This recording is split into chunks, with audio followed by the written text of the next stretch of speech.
Voilà, on continue notre travail sur le volume. Donc, vous avez vu dans le film un peu rapide que j'ai commencé à mettre des ombres, faire sortir des...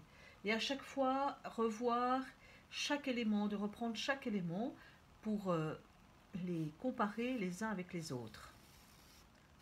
Vous voyez, là, je vais regarder la forme qui est donnée du sein jusqu'au bras. En fait, le collier va être un petit peu plus arrondi. Vous voyez, à chaque fois, je corrige en regardant ce qui est moins difficile pour moi de corriger. J'ai juste un petit doute ici sur le collier qui part qui est un peu plus rond en fait, voilà. Alors vous voyez, en fait, quand je vais faire des choses un peu plus incisives, je vais tenir mon fusain au bout de mes doigts. Et je ne les tiens pas trop près pour que je puisse voir ce que je fais et puis que je puisse mettre pas mal de pression pour rendre les choses un peu plus foncées. Alors là, je vais avoir de l'ombre. Je regarde, il y a des endroits où je ne vois pas très bien, donc pour l'instant, je ne travaille pas trop, ou bien je fais une légère ombre. Voilà. Ici, hop. Alors, derrière le visage, donc il y a le peigne qui est là. Je vois un petit morceau du peigne, mais je me balade. Hop, la main, le petit doigt, avec une bague ici. Alors comment est-ce que je vois la différence entre le peigne et le petit doigt? C'est que, en fait, le petit doigt va être ici, hein, une petite torsion comme ça. Hop. Et en fait, entre les deux, il y a un creux qui va être foncé. Voilà, l'intérieur de la main, pour laisser apparaître le peigne, va être aussi foncé. En fait, pour chaque élément, je me pose la question, pourquoi je vois? Ici, je vais définir la main par l'ombre qui est en creux par derrière. Alors, ce qui va se passer derrière le petit doigt, j'ai une grande fleur, une deuxième pétale, doit être une fleur de lotus, un troisième pétale, un quatrième pétale, un cinquième pétale. Voilà, on va arrondir les angles.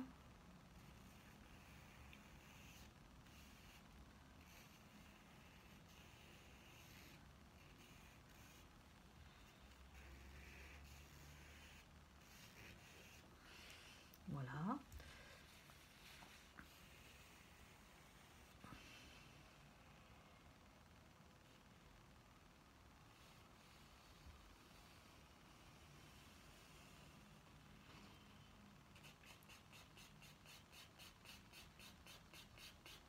On va commencer à foncer.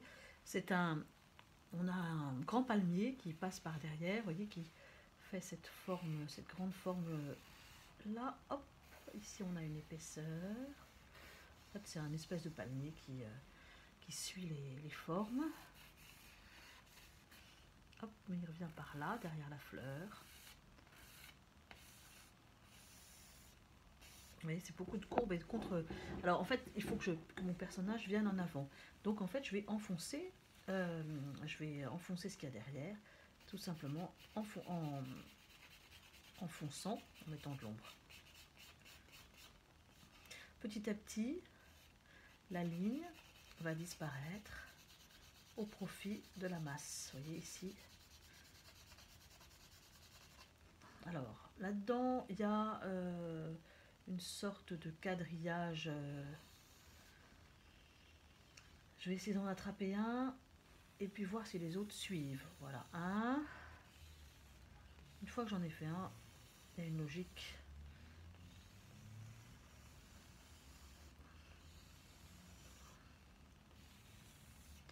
Dans l'autre sens.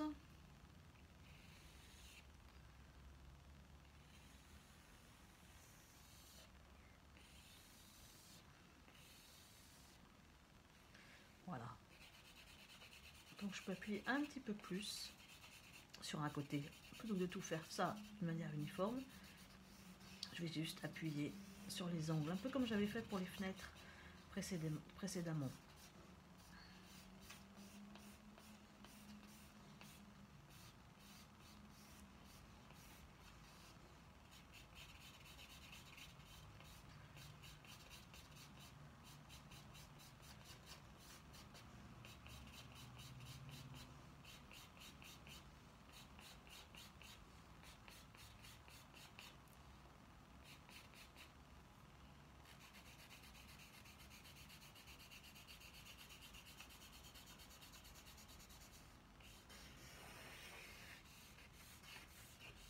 On va foncer un petit peu plus ici. C'est l'épaisseur. On va foncer un peu plus ici. C'est l'épaisseur.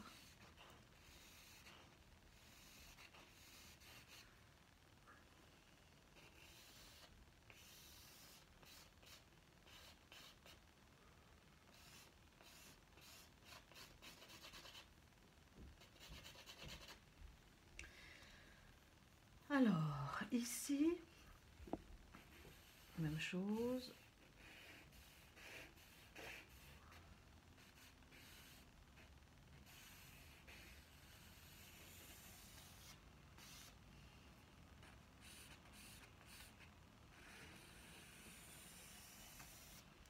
Voilà, alors pour faire la différence entre ces deux parties-là, qui sont assez proches, j'ai possibilité de foncer et on va commencer aussi, on peut déjà commencer à un peu éclairer avec une craie ou avec un morceau de crayon blanc. On peut aussi, vous voyez comme la lumière vient sur le côté gauche, on va pouvoir aussi commencer à donner des zones un petit peu plus claires encore.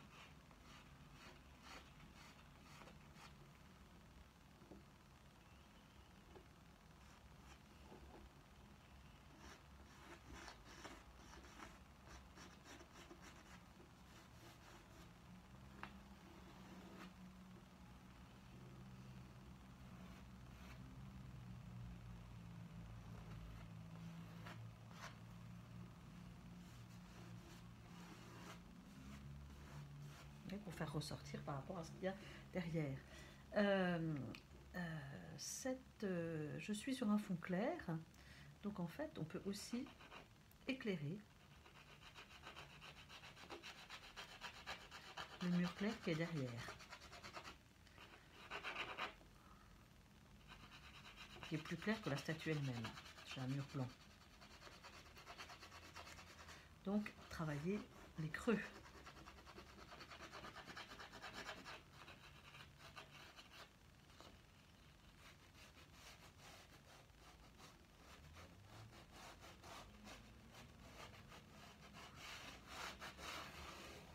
D'où l'intérêt de travailler sur un fond coloré,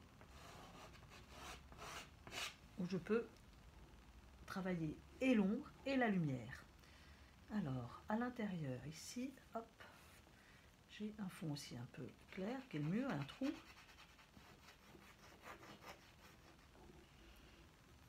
Et ici aussi, ça va être clair, c'est le mur qui est derrière. Vous voyez, donc déjà, ça prend pas mal de relief. Là, j'en ai peut-être mis un peu trop. Là, j'ai une gomme mie-de-pain qui me permet d'enlever le surplus. Si vous n'avez pas de gomme mie-de-pain, vous prenez tout simplement de la mie-de-pain que vous travaillez dans vos doigts et ça attrape le surplus de poudre. Alors, je voulais voir qu'est-ce qui se passait ici, de ce côté-là, avec le bras, l'épaisseur qui va être plus près, et comment est-ce qu'on va mettre en valeur la hanche. En fait, derrière le personnage, ici, j'ai sans doute une structure qui est un petit peu plus foncée, que je vois peu, mais qui va mettre en valeur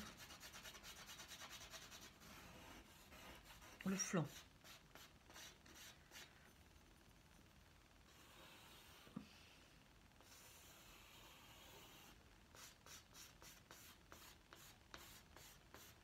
Alors petit à petit, je monte les valeurs, je compare, qu'est-ce qui est foncé, qu'est-ce qui est clair. Là, l'endroit où je suis, je vois aussi quelque chose d'un peu plus foncé ici, derrière. et cette grand voile est plus large, en fait vient presque toucher mon flanc ici. Alors là c'est un peu lourd, vous voyez, en fait ça s'alourdit. Je vais nettoyer cette partie là pour qu'on y voit plus clair. La gomme mi-pain, par rapport à la gomme, on peut aussi tapoter, faire des toutes petites surfaces. Vous voyez, on peut aussi venir travailler en tapotant, en faisant, on peut récupérer vraiment des toutes petites zones. Voilà, alors là j'ai mis juste des traits, on va foncer un petit peu plus pour séparer les deux jambes.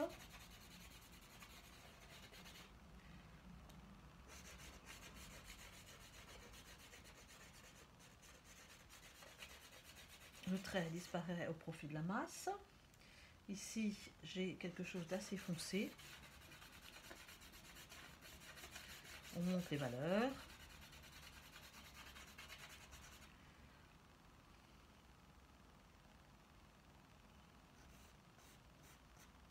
Il va peut-être falloir que je taille un peu plus mon fusain. Il faut le retailler pour avoir des choses plus fines, bien sûr.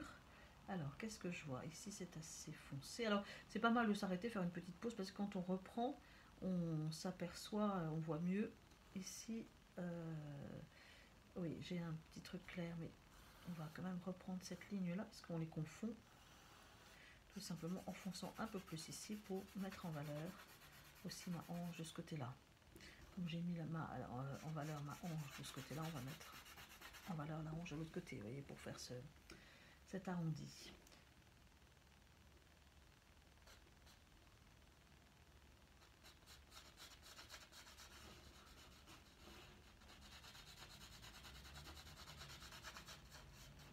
Si je monte la lumière, l'ombre ici, il faut que je monte aussi l'ombre de l'autre côté.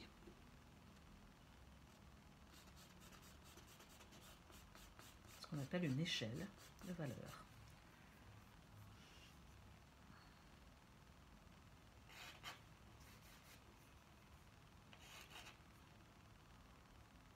Alors on peut aussi griffer dans le sens du poil. Si le bras est comme ça, on va le griffer dans le sens du poil. Là j'ai été un petit peu fort en clair. Hop, on va mettre ce clair en valeur tout simplement en fonçant, parce que ici j'ai des morceaux du palmier qui viennent là. On va essayer de faire attention aux bordures. On va élaguer un peu là.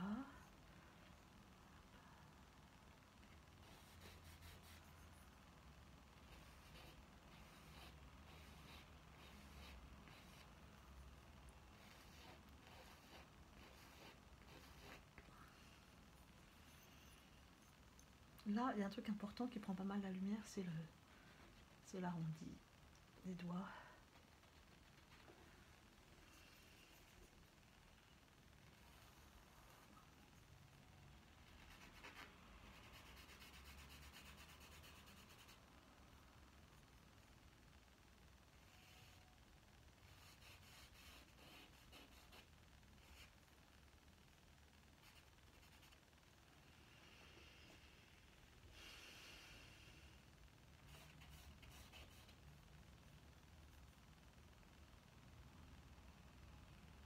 En fait, le peigne est plus grand, alors on va corriger le peigne, on va mettre le peigne ici. Je dessine et ensuite je vais nettoyer avec ma gomme de pain pour faire sortir le bord du peigne plus grand.